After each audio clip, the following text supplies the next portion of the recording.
Well, Simon, I know you said that confidence hasn't really been affected these last few weeks, but how much of an uplift do you see from the group now going forward, given that win on Saturday? Yeah, look, when I mentioned confidence hasn't been too low, of course it's been affected by it, without a shadow of doubt. When you're not winning football matches, on the reverse of that, a win from the weekend can lift the players. I think we're all not daft enough to say that we're going to be sky high with confidence and we're getting carried away with ourselves because we've turned a corner at the weekend, but we've got to make sure we do a lot more to keep improving as individuals and collectively as a group. Yeah, important that this isn't a false dawn now. Well, yeah, look, it's good that we've got back-to-back games at home, try and build off Saturday's game. I think when you look at the games recently as well, we've had so many away games, so it's been difficult away from home against some Oxford's, Wickhams, who've been in the top parts of the division, and Lincoln are never an easy game. But yeah, we're going to go into the game, try and have the same belief, install a few different bits and bobs that we still need to improve on in the next 24 hours or so.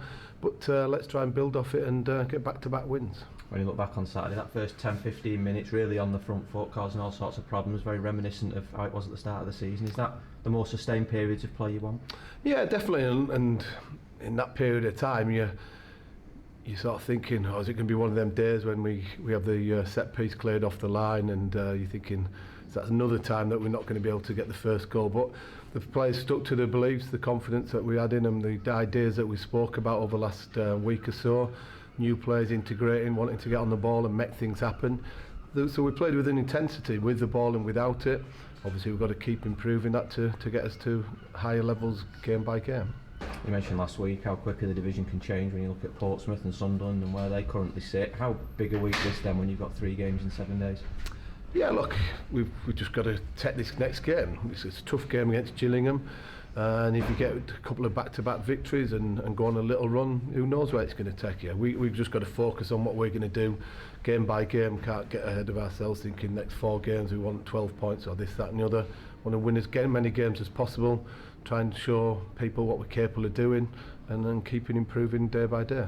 What sort of game are you expecting tomorrow night, given the opposition and also the conditions at the moment?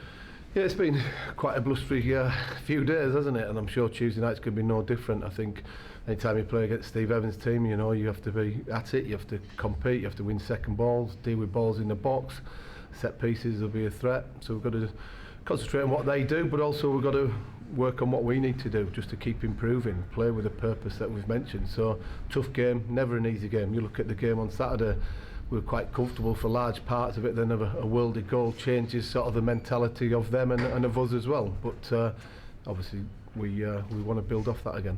Injury wise, how are things looking? I know Gary Medine came up with a bit of a knock, and what's the latest with James Husband and Ryan come back in? Yeah, look, Hubby's more or less back into full training as Ryan is.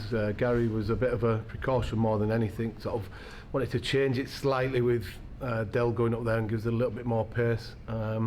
But we've got 1 or 2 niggles from the weekend, which you expect.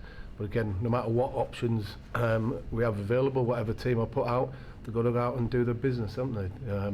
Got good competition for places. We mentioned at the weekend that 2, 3, 4 players who we've brought to the club or been around the club for a while weren't involved because of the level of competition that we've got now.